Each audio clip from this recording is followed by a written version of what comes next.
공연히 세상에 와서 한평생 살다가 이 몸뚱이를 벗어버리면 천당에 오르는지도 알지 못하고 지옥에 들어가는지도 알지 못하고 그 음력을 따라 육도에 들어가는 것도 역시 전혀 알지 못하면서, 그러니까 자기가 무슨 생각을 하고 사는지, 자기가 사는 삶이 어떤 삶인지 자기를 돌아보지 못하면서 다른 집안의 일은 작거나 크거나 모르는 것이 없습니다. 특히 정치 얘기하고 남자들은 그렇죠. 연예인 얘기하고 그러다가 사람 거를 다 알아. 근데 그게 무슨 소용이 있냐 이 말입니다. 특히 요즘 막 선거철이 되니까 우리 그때 올라오는 글들 보면은 전부 그런 게 많아요. 그런데 저도 한참 이제 페이스북하고 이런 데 들어가서 가끔 이제 글도 보고 가끔 쓰기도 하고 이러다가 한 작년부터 재미가 없어가지고 좀 거의 안 들어갑니다. 계속 그런 게 너무 많아가지고. 그 다음에 참 사대부가 읽은 책이 많으면 유머이 많고, 자, 이 거꾸로 얘기를 했어요. 우리가 독서가 많으면 지혜가 늘어난다라고 세상에서는 그렇게 흔히 얘기하고 가르치는데, 사대부가 읽은 책이 많으면 오히려 문명이 많아진다. 역설적인 표현이에요. 오히려 그 지식이 방해를 할 수 있다라는 겁니다. 총명함을. 그래서 읽은 책이 적으면 문명이 적다는 것이며, 관직이 낮으면 아상이 적고, 이거는 맞는 말이에요. 대부분이 사회적 지위가 높아지면 굉장히 거만해지기 십상이죠. 사회적 돈이든 관직이든.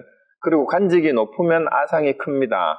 그래서 스스로 나는 총명하고 영리하다고 말하다가도 들 것만큼이라도 이익과 손해에 마주하면 총명함을 볼 수도 없고 영리함을 볼 수 없으면 평생 읽은 책은 한 글자도 사용하지 못합니다. 특히 정치인들이나 이제 그런 스캔들에 휘말리는 유명한 사람들 보면 딱 이렇죠. 스스로 잘난 척하고 똑똑하고, 그런데 사실은 자기들의 이해관계의 그 속내를 보면은 그런 게 아무 소용없어요. 그죠? 네. 그래서 되게 어린 시절로부터 곧장 어긋나서 다만 부귀함을 얻고자 할 뿐입니다. 부귀를 취하는 사람 가운데 몇 사람이나 생각을 돌려 자기 서 있는 곳에서 내가 취한 부귀는 어느 곳으로부터 왔으며 지금 받는 부귀는 다른 날에 다시 어느 곳을 향하여 갈까 하고 추궁하겠습니까?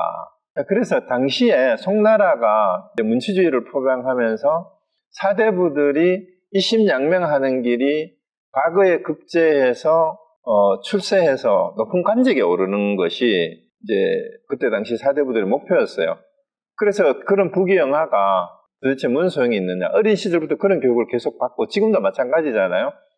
그저 좋은 대학교, 명문대학 들어가가지고 좋은 직장 잡는 것.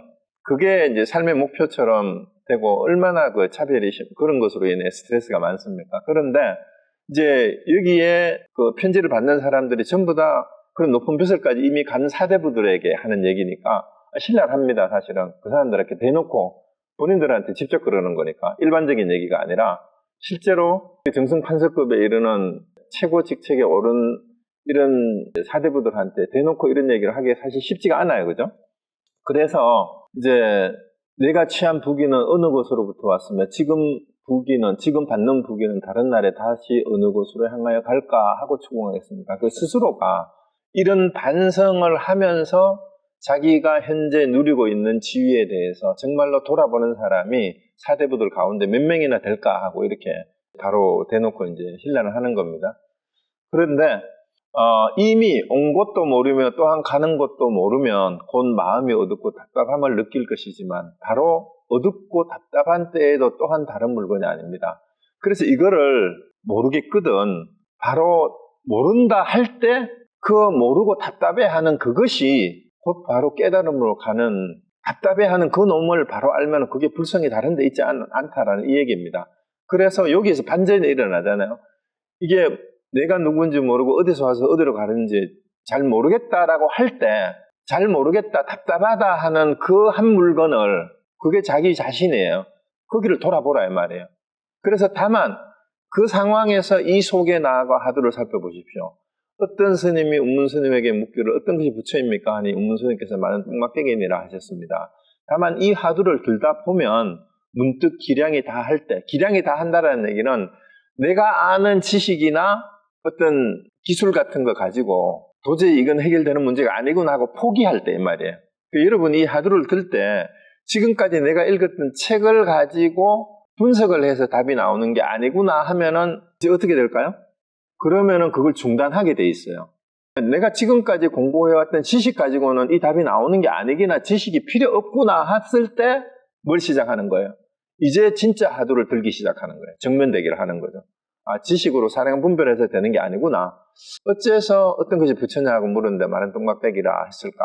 그냥 거기에 정면으로 대결해서 이걸 타파해야 되는 것 외에는 방법이 없구나. 이론으로 될 게 아니구나라는 걸 이제 느낄 때 진짜 하두가 들리는 거고 그때 공부가 진짜 시작되는 거예요. 수행의 출발은 거기서부터입니다.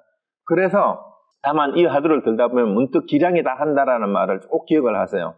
아, 지금까지 내가 가지고 있는 아는 지식이나 이런 거 가지고 하려고 안 할 때, 다른 수작을 안 부릴 때 말입니다. 그럴 때 곧 깨닫게 될 것이다.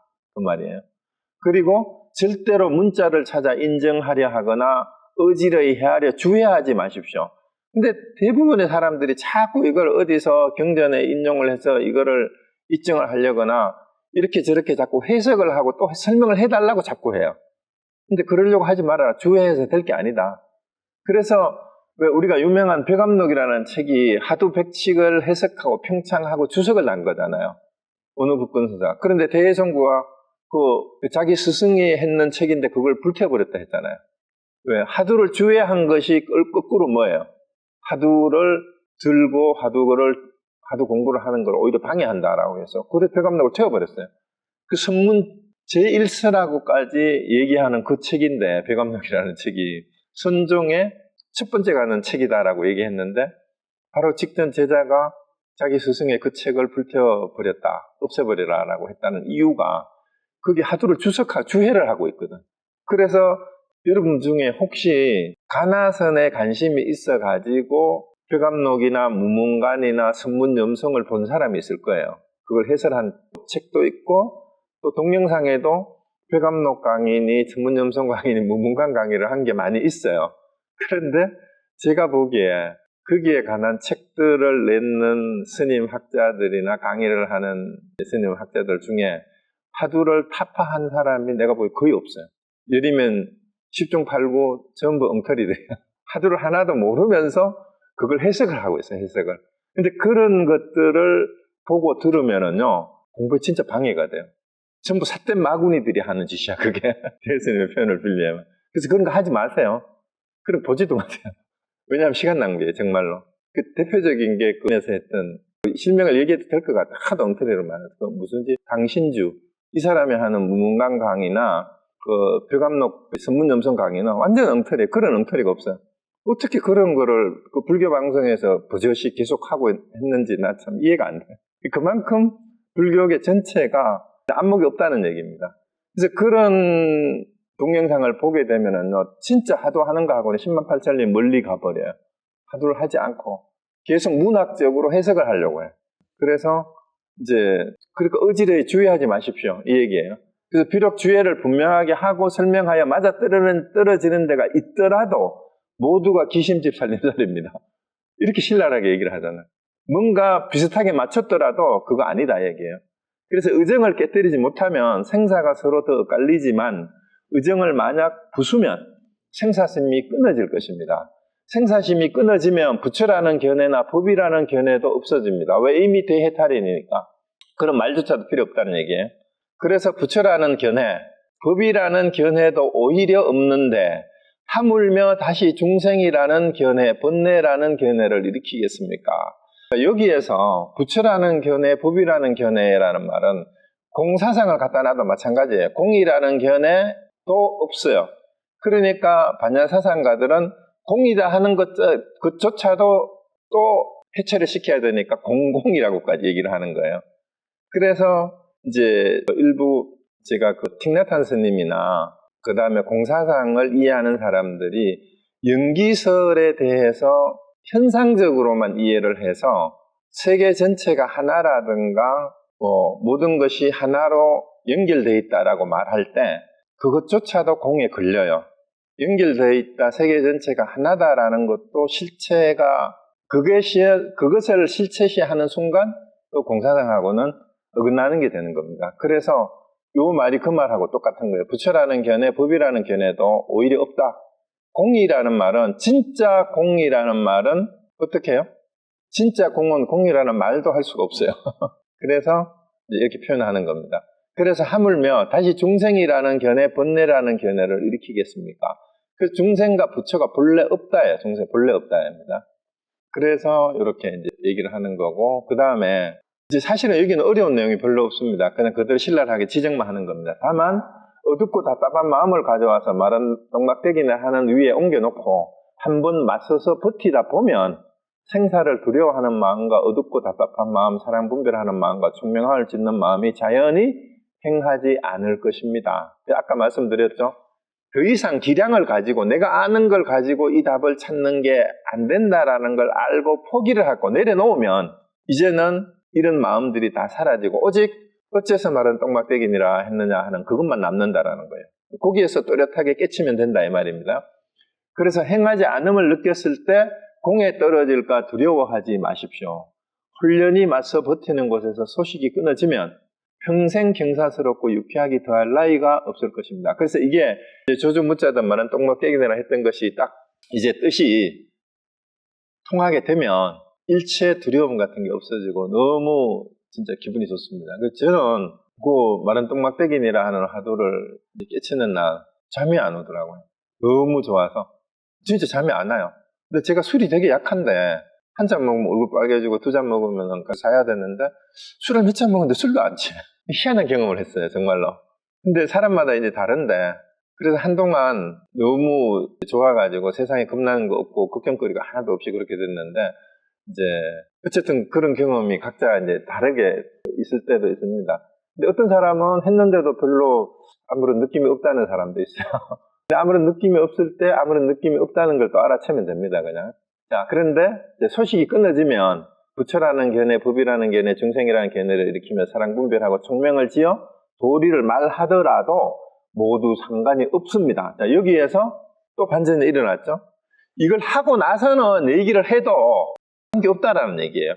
몰랐을 때는 부처라고 얘기하면 부처에 떨어지고 중생이라고 얘기하면 중생에 떨어지고 공이라고 얘기하면 공에 또 떨어지고 유라고 하면 유에 끌려가고 무라고 하면 무에 끌려가고 그런데 그걸 깨치고 나면 유를 얘기하든 무를 얘기하든 똑같은 얘기다 이 말이에요. 그래서 조주가 묻자만 있는 게 아니죠. 똑같이 물었어요. 계획에 불성이 있습니까? 하니까 어떤 날은 다른 사람한테는 유라고 대답했는 날도 있어요. 무만 유명한데. 근데 왜 유라고 했는지를 하두로 들어도 결론은 똑같이 나와요. 왜 무라고 했을까? 이렇게 하두를 들거나 왜 유라고 했을까? 하두를 들거나 똑같아요. 또 어떤 날은 조주가 똑같은 비슷한 질문인데 계획에 불성이 있습니까? 하고 똑같은 질문에 어떤 날은 무라고 대답을 했고 어떤 날은 유라고도 대답을 했는데 또 한 번은 또 스님은 불성이 있습니까? 조주 스님한테 그렇게 물었어요.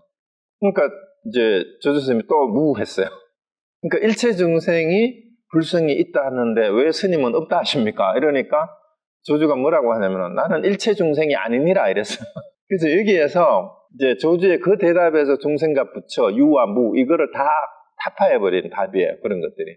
근데 그걸 알고 나면 중생을 얘기하고 부처를 얘기를 하고 유를 얘기하고 무를 얘기해도 상관없다라고 얘기하잖아요. 사랑 분별을 해도 사랑 분별이 아닌 거예요. 그러니까 말은 똥막대기니라 해도 되고 깨달은 사람이라 해도 되고 해탈이니라 해도 되는 거예요. 부처가 뭐냐고 물으면 부처가 뭐냐? 해탈한 사람을 부처라 합니다. 이렇게 답하는 거나 부처가 뭐냐 물으면은 말은 똥막대기다라고 대답하는 거나 상관없다 이 말이에요. 질문은 똑같지만 왜 똑같은지 그러면 그 두 개의 답이 왜 똑같은지를 아시면은 끝나는 거예요. 그래서 이런 마른 똥막대기라는 하두를 든다면 날이 가고 달이 가면 물소거를 이제 흔히 수고우라 그러는데 한자로 이게 마음에 비유하는 거예요. 마음이 물소가 자연히 순수하게 성숙할 것입니다. 그래서 이걸 하두를 그냥 들으라 이 말이에요. 다른 거 자꾸 의심하지 말고. 첫째로 밖을 향하여 달리 의심을 일으키지 마십시오. 그 밖에서 찾지 마라 이 말이에요. 내 안에 모든 게 다 있으니까. 마른 똥막대기니라 하는 데서 의심이 깨트려지면 누가 마른 똥막대기니라 하고 되뇌이는 게 누구냐 이 말이에요. 그 자리에서 그 의심을 깨트리면 된다 이 말입니다. 그래서 겐지스강에 모래와 같이 많은 의심이 일시에 깨트려질 것입니다. 그 쓸데없는 질문이 다 거기서 다 끝내버린다 이 말입니다. 그래서 이전에 또한 이와 같이 써서 여거인에게 주었는데 이런 내용을 벌써 지난번 편지에 다 줬다 이 말이에요. 보냈는데 또 뭐라고 해놔하면 근래 조명경이 가져온 편지에서 재차 물었습니다. 이렇게 해서 이런 얘기를 다 편지에 써줬는데 조명경이라는 사람한테 또 질문을 하는 편지를 보내왔는데 뭐라고 물었냐 하면 이것을 떠나서 달리 공부할 곳이 있는지 모르겠습니다. 다만 손을 들고 발을 움직이며 옷을 입고 밥 먹을 때는 어떻게 공부해 체달해야 합니까? 다시 다만 하두를 살펴야만 합니까? 다시 별도로 공부해 체달해야 합니까? 또한 평생에 한번 크게 의심한 일을 지금까지 끝내지 못했으니 근데 이제 평생 의심을 했는데 지금까지 이제 안 되는 게 안 돼요, 뭐 여거인이. 단지 죽은 후에 단멸하는지 단멸하지 않는지 어떻게 확실히 알 수 있습니까? 또한 경론에서 설한 바를 인용하지 말고 옛사람의 공안도 가리키지 말고 오로지 눈앞에서 바로 자르듯 분명한 것에 의거하여 단멸하는지 단멸하지 않는지 진실한 것을 분석 판단하여 가르쳐 주십시오. 앞에서 이렇게 얘기를 했는데 또 가르쳐 달라는 거야. 또 설명해 달라는 거야. 그러니까 이제 답답하니까 형님이 이런 사람이니까 제발 좀 형님을 좀 어떻게 해라라고 이제 동생한테 편지를 지금 하는 겁니다. 이런 답변을 또 해왔다 이 말이야. 화두를 들고 정면 돌파하라 그랬는데 또 이런 질문을 해왔다 이 말이야. 그러니까요. 그래서 직접 해봐라 이러니까 계속 이제 묻는 거예요. 그래서 계속 묻는 거예요. 예를 들어서 눈앞에 차를 따라주고 야 이거 마셔라 이러면 이게 뭔지 계속 이게 무슨 차인지 맛이 어떤지 무슨 효능이 있는지 이거를 계속 묻는 거하고 똑같은 거야. 그냥 마셔서 자기 스스로 맛을 보면 되는데 너무 답답합니다. 자, 그래서 그가 이와 같이 말하는 것을 보니 서너 집 되는 시골에 할 일 없는 놈이 그러니까 이제 서너 집 되는 시골이라는 말이 아주 시골 구석에 이제 시골 중에 시골에 집이 서너 채밖에 안 되는 시골이에요. 거기에 세상 넓은 줄 모르잖아. 거기서 사는 이제 젊은 사람은. 그래서 허다한 똥덩어리라는 말은 이제 그 작은 동네에 태어나가지고 거기서만 살았으니까 세상에 대해서 잘 몰라요. 잘 모르기 때문에 이 사람은 별로 분별하는 마음이 별로 없어. 세상이 그게 단줄 아니까. 그래서 허다한 똥덩어리 분별망상에 비유해요. 같은 것이 없는 것만 도리어 못하며 그러니까 시골에서 공부도 못하고 세상 견문이 없어가지고 진짜 무식해가지고 세상이 어떤지도 모르는 그런 촌놈보다도 오히려 못하다 이 말이야. 세상에서 많이 안다고 지식을 가지고 자꾸 이렇게 얘기를 하면 이 말이에요. 그래서 도리어 죽어야 죽음에서 얼핏 벗어나게 될 것입니다. 그래서 이런 식으로 자꾸 쓸데없는 질문만 자꾸 해대면은 언제 생사를 벗어날 거냐. 죽어야지 죽음에서 벗어난다라고 이렇게까지 극언을 하는 거예요. 그 평균 이런 식으로 질문하다가 죽어도 안 된다. 죽었다 깨나도 안 된다 이 말이에요. 그래서 얼마나 이제 사랑 분별하는 문제점이 폐단이 심한가 이 여거인을 통해서 이제 적나라하게 이제 드러냅니다. 그 다음에 그래서 분명히 그에게 말하였습니다. 천만 가지 의심이 앞에 나왔죠. 그죠? 지난번 편지에 보냈잖아요. 그 앞에 여거인에 대한 편지에서. 그 내용 그대로예요. 천만 가지 의심이 다만 하나의 의심일 뿐입니다. 하두에서 의심을 깨뜨리면 천만 가지 의심이 일시에 깨뜨려집니다. 하두를 깨뜨리지 못하면 또한 그 위에 나아가 더불어 별한 것까지 교회를 보십시오. 만약 하두를 버려두고 달리 문자 위에서 의심을 일으키거나 경전 위에서 의심을 일으키거나 고인의 공안 위에서 의심을 일으키거나 일상 번뇌 가운데서 의심을 일으키면 모두 삿된 마군의 군속입니다. 앞에 보냈잖아요. 이 편지 그죠? 이렇게 보냈는데 또한 들어 일으키는 곳을 향하여 알려고 하지 말며 또한 사랑하고 헤아리지 말고 오로지 뜻을 사랑할 수 없는 곳에 나아가 사랑하면 사랑할 수 없는 곳에서 사랑하면 이 말이에요. 마음이 갈 바가 없어서 마치 늙은 지가 솥불에 들어가 곧 끊어진 것을 보게 되는 것 같습니다. 이렇게 분명히 써주었는데 이렇게 써 보냈는데 도리어 또다시 편지를 보내와서 이렇게 어지럽게 물으니 허다한 총명한 지견은 어느 곳으로 갔는지 모르겠습니다. 그래서 시골에 그 시골 촌놈보다도 못하다 이 말이에요. 그래서 평생에 책을 읽은 것이 이 속에 이르러서는 한 글자도 사용하지 못, 한 글자도 쓸데없다, 소용없다 이 말이었어요. 사용하지 못한다는 그냥 한 글자도 소용없습니다. 이렇게 표현을 바꾸는 게 좋겠어요. 평생 읽은 책이 여기에는 하나도 소용없다 이 말이에요. 한 글자도 소용없다. 그래서 공부한 게 정면으로 자기가 타파되지 않으면 아무 소용이 없다 이 말이에요. 그래서 공부를 하고 나면은 어떻게 되냐? 평생 읽은 것이 전부 지혜로 바뀌어요. 그래서 나중에는 이제 그게 필요합니다. 필요한 게 아니라 아주 유용하게 써먹을 수가 있어. 그런데 그걸 알지 못한 상태로는 하나도 소용이 없는 쓸데없는 헛소리가 되고 만다라는 얘기입니다. 그래서 이 말을 믿지 못하니 지금 부득이하여 다시 그를 위하여 나쁜 냄새를 조금 피우고 있습니다. 나쁜 냄새라는 말은 억지로 말을 좀 하겠다 이 말이에요. 만약 다만 이렇게 쉬어버리면 내가 만약에 그렇게 질문을 해왔는데 그냥 답을 안 하고 놔두면 이 말이에요. 도리어 제가 그에게 질문을 받고 다시 대답을 못한다고 할 것입니다. 지식인들이 흔히 그래. 무시해버리고 대답을 안 해버리면은, 내가 이런 질문을 했는데 그 사람 대답을 안 해주더라. 그러니까 아는 게 단갑지면 더 이상 답을 못 하더라. 이러고 자기가 질문한 것을 또 자랑하고 다닙니다. 그런 지식인들 되게 많아요. 내가 누구를 찾아가서, 큰 스님 찾아가서 이런 질문을 했더니 큰 스님 씩 웃으면서 대답도 안 하고 찬 한 잔 마시고 가라 하더라. 이러니까 그 스님은 모르는가 봐. 이러고 또 가가 내가 이런 질문을 하니까 그 스님은 내가 딱 몰아세웠다. 이러고 또 자랑하고 다니네. 그런 지식인들이 지금도 많이 있습니다. 제가 그랬어요. 20대 때. 그 스님들 만나가지고. 자, 그래서 이 편지가 막 도착하면 꼭 그에게 보내 한번 보게 하십시오. 그 동생한테 편지를 보내고 이 편지 보내면 동생이 아니 형을 좀 보내줘라, 보여줘라 이 말입니다. 그이는 스스로 말하기를 나이가 60이 되었는데 이 일을 끝내지 못했다고 하니 그에게 묻습니다. 아직 끝내지 못한 것은 다시 손을 들고 발을 움직이며 옷을 입고 밥을 먹는 것을 끝내지 못한 것입니까? 만약에 손을 들고 발을 움직이며 옷을 입고 밥 먹는 것이라면 또한 무엇을 하려고 끝내려고 합니까? 그건 죽는 거지, 그거는. 뭘 끝내지 못했다는 게 도대체 뭐냐, 이 말입니다. 생사대사를 끝내야 한다, 이러니까. 그는 단지 죽은 후에 단멸하는지 단멸하지 않는지를 확실히 알아보려는 것이 곧 염라대왕 앞에서 세명둥이를 맛보는 것임을 전혀 모르고 있습니다. 이 의심을 깨뜨리지 못하면 생사에 떠돌며 끝낼 기약이 없습니다. 자, 이게 뭔지는 아시죠? 자주 나왔으니까. 이제 단멸하느냐, 단멸하지 않느냐라는 말이 뭐냐 하면은요, 우리가 죽으면 그냥 끝이냐, 이제 정신과 육체가 다 그대로 소멸되고 끝이다라고 생각하는 게 단멸이고, 그렇지 않고 영원히 다시 윤회해서 다시 태어난다고 하거나, 몸은 죽어도 정신은 살아남아서 새로운 몸을 가지고 계속 있다거나, 이거는 상견이에요. 그래서 이 질문은 이미 초기 불교에 소개가 되는 부처님 당시에 마등가 푸타라는 사람이 이제 이런 질문을 몇 가지를 했어요. 그래서 거기에 대해서 부처님은 침묵했다라고 이렇게 이제 나와 있는데, 이 단견과 상견의 문제점이 이제 이 사람은 그 질문을 계속 해야 되는 거예요. 그걸 설명을 해달라는 거야, 도대체.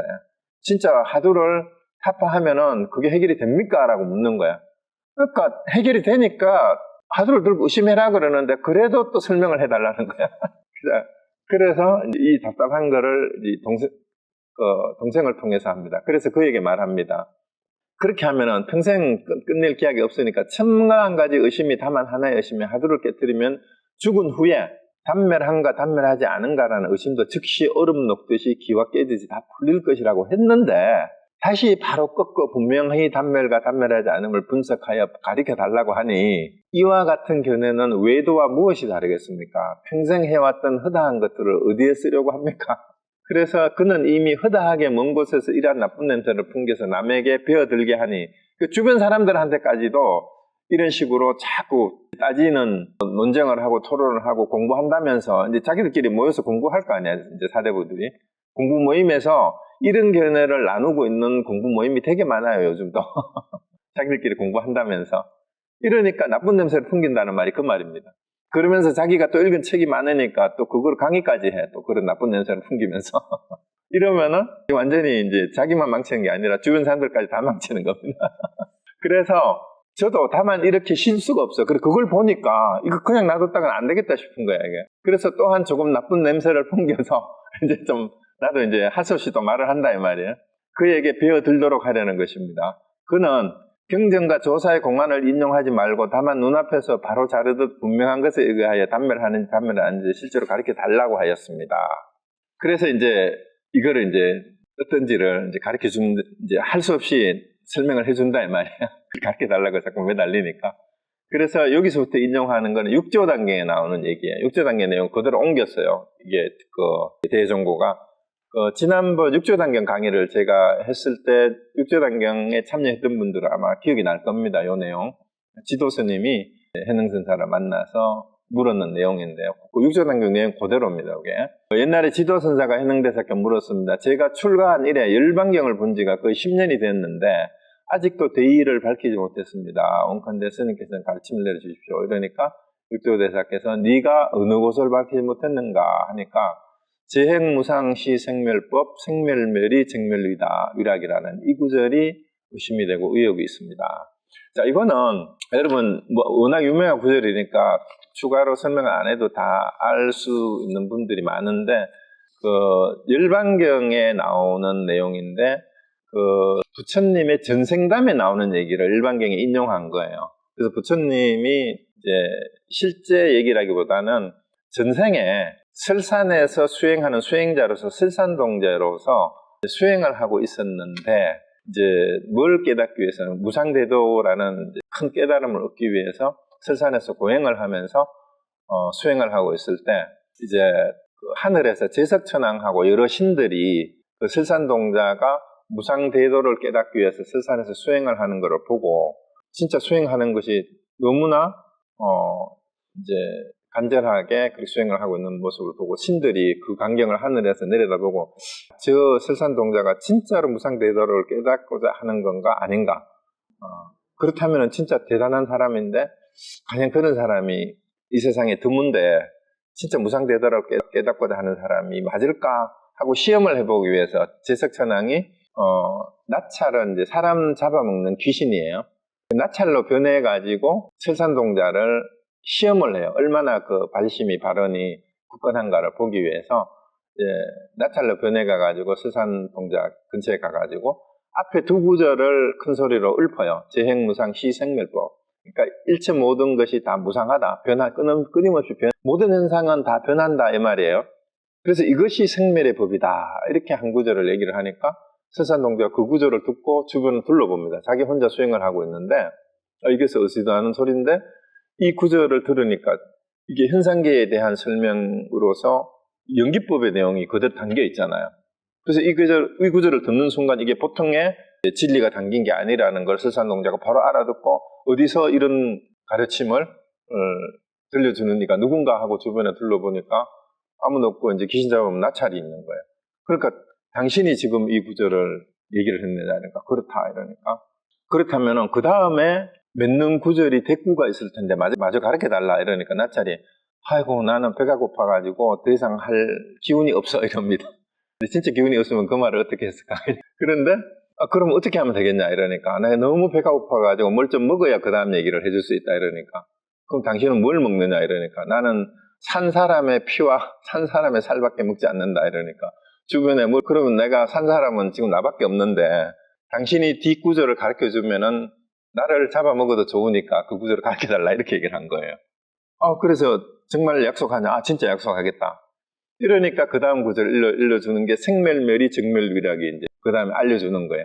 그 그러니까 이게 현상계는 굉장히 중요해요, 사실은. 이제 공사상하고 연기법의 내용이 여기 다 들어있는데, 재행무상하다 생멸법이라는 게 연기법을 얘기하는 거예요. 현상계는 연기하는 것이기 때문에 실체 존재가 아니고 연기하여 있을 뿐이다라는 그 얘기인데, 그런데 이 생멸하는 것조차도 없어지면 이 말이야. 생멸이 다 하면 생하고 멸하는 것도 없으면 불생불멸이 되면 이 말입니다. 그러면 정멸이 진짜 고요하고 고요한 그 고요함이 생멸이 없으니까 모든 게 멈추는 거죠. 항상 하는 거죠.